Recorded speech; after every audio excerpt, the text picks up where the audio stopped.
JinPingMei Original Version Chapter 99. Liuer was drunk and scolded Wang Liuer. Zhang Sheng eavesdropped on Zhang Jingji. Speaking of Chen Jingji, 2 days later, on the third day, it was his birthday on May 20th. There were wine and food in the back hall to celebrate his birthday, and the whole family had a happy day. The next morning, Jingji said, "I have never gone down the river. I have nothing to do today. I will go for a walk. Firstly, I will settle accounts with the supervisor. Secondly, I will escape from the heat. I will go back after walking. Chen, my maid, you go and take a ride in the sedan, so you don't have to work too hard." He asked his soldiers to carry the sedan, and Xiao Jing'er followed, heading down the river to the restaurant. There was no words to say all the way. When afternoon arrived, I got off the sedan chair and went inside. The two supervisors came together to see him and asked, "Does an official have a better health?" Jingji said, "The two assistants are concerned about life and education." He only focused on Sister Han. After sitting for a while, he stood up and asked the supervisor, "Check. Submit the accounts and wait for me to do the calculations." Then he turned around and went to the back. The 8 elders met them early and reported to Wang Liuer and his wife. Sister Han is upstairs, leaning on the railing, looking forward to it, and composing poems to express her feelings. Suddenly it was reported that Chen Jingji was coming. He quickly moved his steps, put on his xiang skirt, and walked downstairs. Mother and son greeted him with smiles on their faces and said, "Officials, it's hard to meet noble people. How could the wind blow you here?" Jingji bowed to his mother and son, and went into the pavilion to sit down together. When Jingji came upstairs, the two of them were like fish in water, talking about affectionate words. Under Sister I's inkstone, a piece of flower paper was exposed. Jingji took it and looked at it. Sister I then said, "This is a poem that I wrote in hope that you would not come, to amuse my boredom, and for fear of staining the eyes of the officials." Jingji read it again and wrote, "Tired of leaning on the embroidered bed, sad and lazy. Leisurely hanging brocade tent with low temples. There was no news after Yuling left, and I missed him 12 hours a day." Jingji saw it and was extremely envious. After a while, Wang Liuer arranged for wine and food to go upstairs, moved the mirror frame, and placed it on the dressing table. The two of them sat side by side, and the beloved sister sifted a glass of wine, handed it to her with both hands, and said a deep blessing, saying, "The officials never come, and I miss you all the time." When the first 8 elders came, they thanked them for the money, and the whole family, "I can't thank you enough." Jingji took the wine in his hand, returned it, and said, "I'm uneasy because I broke my promise. Don't blame me, sister." When the wine was gone, he took a glass and offered it to his beloved sister. After she had eaten, the two of them sat down and poured the wine. Wang Liuer and Han Daoguo came up and had a few drinks with them. They each went downstairs at their own convenience, where they could have a few drinks at their own leisure and exchange some farewell words. For a long time, after eating and drinking heavily, my feelings were so high that I couldn't help but talk about my old love again. In the time of intercourse, there is infinite kindness. Get dressed, wash your hands and drink a few more glasses. Drunk eyes are hazy, and the fun is not exhausted. This young man has always been unhappy at home, and he loves his sister, so he has never done anything with his wife. Once I see my lover today, I will break up before I even agree to it. They were enemies of life and death who collided 500 years ago, and Jingji's soul was confused by him. Han Daoguo went out to the street to buy vegetables, dishes, and fruits to go with the wine. The two are having sex down there. After Han Daoguo bought some fruits and vegetables, the three of them had a few more drinks. Around 11 o'clock a.m., I saw Liuer, a man sitting on the floor of Sajia restaurant, very drunk. He opened his clothes and exposed his purple flesh. He walked downstairs with his fists in hand and shouted, "Bring out the barbarian." Seeing Jingji sleeping upstairs, the two supervisors were afraid that he might hear him. So they hurriedly walked out of the closet and made a promise, saying, "Brother Liu, Mr. He has never come." Liuer listened. He rushed into Han Daoguo's room at the back and pulled half of the door curtain open with one hand. He saw He Guanren and Wang Li were drinking side by side. He was furious and scolded He Guanren. "Thieves and bitches, I'll fuck your mother. I didn't look for you, but here you are. You occupied a fans in my store. You have been denied money several times, and you have given up to months of my rent. But you come here to support your wife. So what official is busy?" Liuer came out and said, "Don't blame me, brother. I'll go." Then Liuer scolded, "Go to hell, you dog." An unexpected punch came, hitting He Guan's face, and he immediately turned green. Swollen, the official he didn't care, so he grabbed the door and ran away. Liu's second general, Wang Liuer, was a drunkard. He jumped up and down, and all his household chores were beaten. Wang Liuer scolded, "It was the young thief there who killed me. Come to my mother's house to fart when you have nothing to do. My mother is not a person who tolerates shock and fear of children." When Liuer kicked him forward, he stomped his head and cursed, "I'll fuck you, whore. Where did you come from?" An unknown young man with a surname. "If you don't come, I'll report it to the master and you'll be allowed to stay in this hotel. You want to move in with me before it's ready? If you move too late, you'll have to give me a good fist." Wang Liuer said, "Where did you come from?" "A bachelor. I have no relatives, so you can bully me." "Mom, what are you doing to take this life from me?" He was knocked down and cried. Liuer scolded, "I kicked the whore's intestines out, and you still don't know who the master is." The place was noisy. With neighbors on both sides and people passing by on the street, there were many people gathered around to watch. Someone nearby said, "Wang Liuer, you are new here, but you don't know that he is the brother-in-law of Zhang Yehu, the steward of the guard master's house, and he is famous as Liuer, the land tiger. He lives in Sajiuan and is the head of the powder-making team, the leader of the hotel. Just let him be, don't know the benefits. Who dares to mess with him in this place?" Wang Liuer said, "There are people like him. What are you doing to kill him?" Lu Bingyi Selu II beat him fiercely, and he and Fatty Z did good things and persuaded him to go. Chen Jingji was sleeping on the bed when he heard the commotion downstairs. He got up and saw that it was already sunset. He asked, "Where is the commotion?" Han Daoguo went there without knowing where he was going. He saw Wang Liuer with disheveled hair and dirty face. "Go upstairs and tell him like this. There comes a killer and a troublemaker, nicknamed Liuer, a land tiger. He lives in Sajian. He says he is the brother-in-law of Zhang Yehu, the steward of our house. He is looking for a hotel and has nothing to do." I kicked, beat and scolded him. I also smashed all the household wine vessels to pieces. While crying loudly, Jingji asked the two supervisors to ask. The two supervisors couldn't hide it, so they had to say, "It's Liuer, Zhang Yuho's brother-in-law in the mansion. He came here to ask for money from official He." When they saw him eating wine in the room, they couldn't help but pull down half of the curtain and beat He. The official punched him, and he was so frightened that Guanren ran away. He and Mrs. Han also quarreled and kicked each other, which made everyone in the street look on. After Jingji heard this, he knew that it was a Taoist priest who had been beaten before. He beat Liuer. He wanted to make a statement, but he was afraid that Liuer would do something cruel, so he couldn't fight him for a while. Seeing that it was getting late again, he asked, "Where is Liuer now?" The supervisor said, "The villain persuaded him to go back." Jingji comforted Wang Liuer and said, "Don't worry, mother and son, I'm here, so it's okay.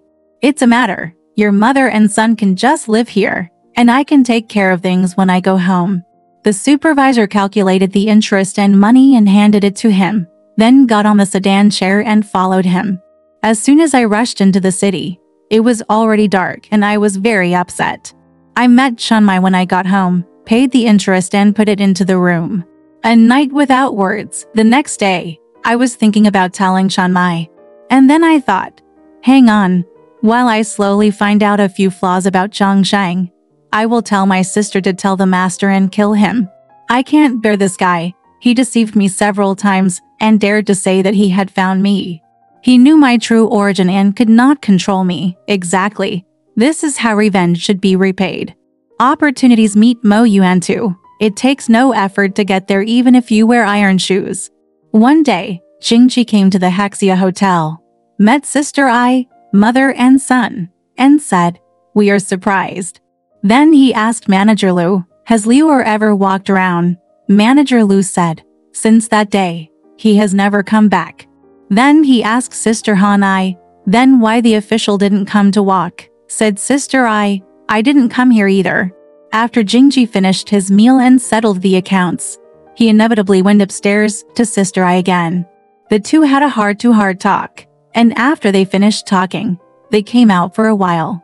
Because they were idle, they asked Chen Sanner, who had drunk too much, to come over and inquire about Zhang Sheng and Liu Er's flaws in the mansion. Chen Sanner and Chen Sanner were completely different from each other. They told Zhang Shengbao that he was occupying Zui, who came out of the house and was working as a watchmaker in Sajia's shop. How could Liu Er be in various nests, asking for profits, raising private debts, and doing bad things in the name of his master? Jingji took this idea to heart and went back and forth with Sister Ai, settled the accounts with his supervisor, paid the interest, and came home as a farewell. No more gossip. They always have good intentions in mind. On the one hand, they are enemies, and on the other hand, when they work together, they cause trouble. Unexpectedly, Emperor Hizong, who was in the imperial court in Tokyo, saw that the Dajin troops invaded the border and grabbed the place inside the belly. The sound was very urgent. The emperor panicked, discussed with his ministers, and sent officials to the northern country to make peace. He was willing to pay millions of annual coins, gold, silver, silk, and silk every year. On the one hand, the throne was passed on and the prince ascended the throne. The 7th year of Xuan was changed to the 1st year of Jinkang, and the title of Emperor Xuan was Qinzong. During the reign of the emperor, Hizong proclaimed himself Emperor Taishang Daojin and retired to Long Palace. In the middle of the court, Li Gang was promoted to Minister of the Ministry of War, and he was divided into various departments. Zhang Shidao is a general and the governor of internal and external military affairs. One day, an edict was sent to Jinan Prefecture, and he was promoted to the governor of Shandong Province. He mobilized 10,000 men and horses to station in Dongchang Prefecture. Together with Zhang Shui, the governor of the capital, he defended the place and blocked the Jin soldiers. After receiving the imperial edict, the guard did not dare to neglect it. At the same time, he called Zhang Sheng and Li En to come forward and share the payment. He first took 2 carriages with luggage and soft utensils to his home. It turns out that he served as an official in Jinan for 1 year and earned a huge amount of gold and silver. They were all packed in a luggage case and entrusted to the 2 men to take them to their home. The delivery is clear and the patrols are careful day and night. I will join you, Governor Zhang, in the near future to command for troops to attack King County. The 2 men received the goods that day. After receiving Zhen's decree, he packed up his vehicles and got up to go ahead. There were no words all the way. One day when we arrived at the house, the settlement was clear, and the 2 of them patrolled inside and outside day and night. But Chen Jingji said that when he saw Zhang Sheng coming home with his carriage, the guard was promoted to the governor of Shandong, and he was about to arrive soon. He was about to tell Chenmai what was going on in his heart, waiting for the guard to come home and reveal Zhang Sheng's affairs. Unexpectedly, one day because his wife Guiping went back to live at her parents' house, he was sleeping alone in the west study room. Chenmai suddenly came into the room to see him. Seeing the maid following them, the 2 of them undressed and made love in the room. Unexpectedly, Zhang Sheng was ringing the bell and patrolling over. He went outside the corner door of the academy and heard the sound of a woman laughing in the study. He pressed the bell and walked slowly to the window to eavesdrop. It turned out that Chenmai was having sex with Jingji inside. I heard Jingji tell Chenmai, "That guy Zhang Sheng is so annoying. He always bullied me. He said that I was thanks to him for finding me in the first place. He tried to destroy me in front of my servants several times. Yesterday, when he saw me opening a hotel under the river, he made my brother-in-law sit on the ground. Huliwer came to attack my hotel and disperse all the drinkers. He relied exclusively on his brother-in-law, opened a nest there, paid out private debts. and hid Zue outside to have sex with her, hiding it only from her sister. One person's eyes. I held back several times and didn't dare to tell my sister that if I didn't tell my brother-in-law when he came home, I would never dare to do business under the river in the future. After hearing this, JinPingMei said, "This guy is such rudeness. How can I keep that bitch Zue outside after I sold him?" Jingji said, "He is either bullying me or bullying my sister." JinPingMei said, "Wait until his father comes home. Leave it to him to decide the outcome of this guy. As the saying goes, the walls must have ears. There is no one outside the window." The two of them just talked inside, but they didn't know that Zhang Sheng could hear clearly outside the window, but said nothing in his mouth, thinking secretly in his heart, "Now I teach him to plot against me. Why don't I plot against him first?" Putting down the bell, he walked to the front room and took out a wrist-breaking steel knife. It was too late to say that, but soon after that, he sharpened it on the stone for 2 times. Grind and walk into the academy. Regardless of what happened, JinPingMei should not have died at his hands. Suddenly, the little maid Lan Huier came behind and called JinPingMei in a panic. She reported, "Brother Jin in my office has suddenly been shaken down by the wind. Please ask Grandma to take a look." JinPingMei was so frightened that she took 2 steps and ran away. I went to look after the children in the room. As soon as they entered, Zhang Sheng rushed to the study with a knife. JinPingMei was nowhere to be seen, only Jingji sleeping in the bed. Seeing him coming in, he shouted, What are you doing here?" Zhang Sheng said angrily, "I'm here to kill you. How can you tell an adulteress that you want to harm me? Didn't I find you? I will repay you with kindness." As the saying goes, black-headed bugs cannot be saved. To save them, you have to eat human flesh. Stop leaving and give me a knife. You will die next year today. Jing Jiguan was naked and had no place to hide. He only hugged the quilt and ate it. He pulled him aside and stabbed him with a knife. Prick the weak spot and blood will flow out. Seeing him struggling, Zhang Sheng stabbed him again and hit his chest, unable to move. While picking the hair and cutting off the head, it is exactly the same. 3 inches of qi are used in various ways, and everything is impermanent in one day. Poor Jingji, who was younger than 39, died unexpectedly. Zhang Sheng picked up the knife and went around the back of the bed in the room. JinPingMei was nowhere to be seen, and he walked straight to the back hall. When I walked to the front of Yemen, I saw Lian carrying a bell on his back, patrolling there. When he saw Zhang Sheng running in with a fierce look like he was holding a knife, he asked, "Where are you going?" Zhang Sheng didn't answer and just walked away, but was stopped by Lian. Zhang Sheng stabbed Lian. Lian sneered and said, "My uncle is famous as Shandong Yashaligui. I don't need to borrow my skills." Zhao Fei raised his right foot, and with a stunned sound, he kicked the knife aside. Zhang Sheng became anxious, so the two of them were locked together. Lian slapped his feet, causing him to fall to the ground. He took off the belt around his waist and tied them up immediately. JinPingMei, who was shouting in the back hall, knew it and said, "Zhang Sheng came in with a knife, and the younger one caught it." JinPingMei Fang saved Brother Jin and was shocked when he heard this. When he walked into the academy, he saw that Jingji had been killed in the room, with blood flowing everywhere, and he burst into tears. On the one hand, he sent someone to inform his wife. Kuiping rushed home in a panic. When he saw Jingji killing him, he fell to the ground crying and fell unconscious. He was rescued by JinPingMei and revived. The body was dragged over and a coffin was purchased for the funeral. Lock Zhang Shengden in prison and wait for the commander to come home to deal with the matter. After a few days, I saw that military affairs were urgent, and soldiers came to urge them. After Zhou Tongji had mobilized all the troops, Governor Zhang went to Dongzhang Mansion to wait for them.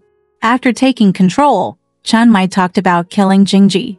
Lian placed the murder weapon in front of him and knelt down to report his past. The commander was furious. He sat in the hall and raised Zhang Sheng's name. Without caring about the merit, he ordered the army to jail him. He would replace the 5 sticks with 100 sticks and beat him to death immediately. Then he immediately sent a flag sign and a quick hand, and went to the river to catch Liuer, the tiger sitting on the ground, and came forward to unlock it. When Sun Zue saw that Liuer had been taken, She was afraid of taking him, so she went to the room and hanged herself to death. The flag sign was taken to Liu's house, and the commander also ordered him to be beaten with 100 sticks, and he was beaten to death on the same day. It stirred up King County and made a big fuss in lynching prefecture. Exactly, I have done evil and deceived God throughout my life, and God will repay me today. There is a poem to prove it. Don't use deceit to deceive your heart. There is a God in your head. If you continue to do evil without retribution, the world's villains will eat people. At that time, the commander killed 2 people, except for the harm to the local area. Lian was asked to return the Matu Hotel to its owner and collect the principal. Fu Chanmei stayed at home, and she and Jingji repaired the meal for 7 days and sent her to be buried in Yangfu Temple outside the city. Leave Lian and Zhou Yi to look after the house, and take Zhou Zhang and Zhou Ren to the military gate to agree. Chanmei Wangxi and Sun Erniang were drinking and sending farewell. Unconsciously, they burst into tears and said, "My husband is leaving. I don't know when he will return. You need to be careful before going to war. The enemy is rampant, so don't underestimate the enemy." The commander said, "You should be at home with few desires, so that you can take good care of your children. Don't worry about it. Since I have received a title from the court, I will serve the country with all my loyalty. As for good or bad luck, I will leave it to God." After the instructions, they spent the night. The next day, the troops and horses gathered outside the city, waiting for the departure of the emperor. There were no words all the way. One day when I arrived at Dongshang Mansion, the commander sent a blue flag with the word order to report that he was entering the city. Governor Zhang Shui heard the arrival of Zhou Tongji's troops at night, and went out to greet them with Dashan Dao, the prefect of Dongshang Prefecture. Go to the public hall and sit down to discuss the military situation and inquire about the situation. The horses were stationed overnight, and the men and horses left early the next day to defend the pass. Not a problem, however. Han Ai's mother and son heard that Chen Jingji was dead in Zi's shop. Ai's sister only cried day and night and did not eat or drink. She only wanted to go to the city to control the palace and saw Jingji's body. She was willing to die. My parents and others tried to persuade me, but there was not much to offer. Han Daoguo was helpless, so he asked the 8 elders to go to the Tongji mansion to find out that Jingji's coffin had been taken out of the funeral and buried in Yangfu Temple outside the city.